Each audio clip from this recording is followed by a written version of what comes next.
Okay, two updates in the world of student loans and student loan forgiveness this week to cover. So, the first one, Congress has actually been voting on whether or not they should strike down the forgiveness program from the Biden administration.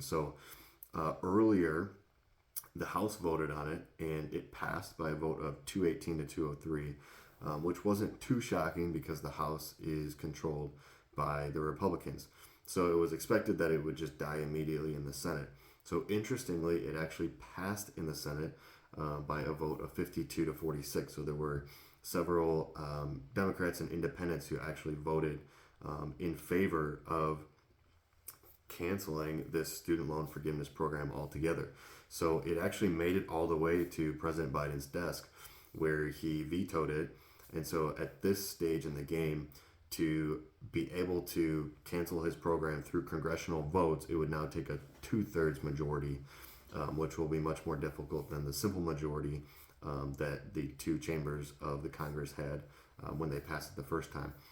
But very interesting because if you remember, originally when student loan forgiveness was launched last year, it was set up to where it wasn't something that the Congress voted on. It was something that was taken as a more executive branch action.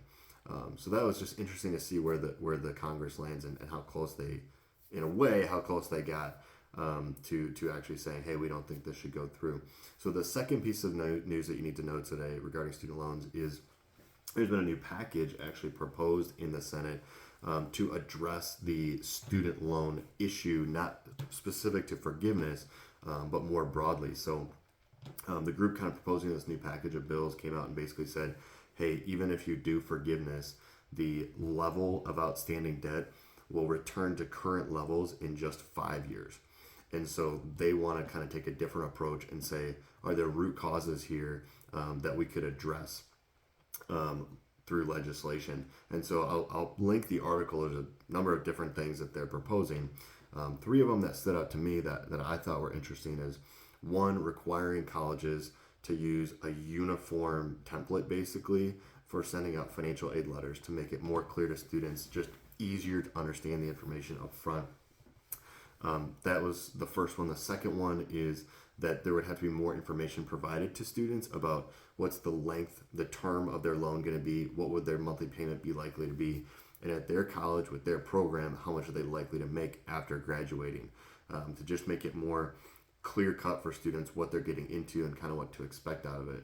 And the last one that kind of jumped out at me was a proposal to take the 9 different federal repayment programs and reduce it down to 2. The 10-year plan and then the repay plan, which is income-based. So I'll link the article. You can check it out. It's kind of interesting. We'll see if any of those things go through. I wonder if there will be especially interest in that if the Supreme Court does end up striking down forgiveness to explore some of these other ways to address the student loan issue at a national level. Okay, there you go.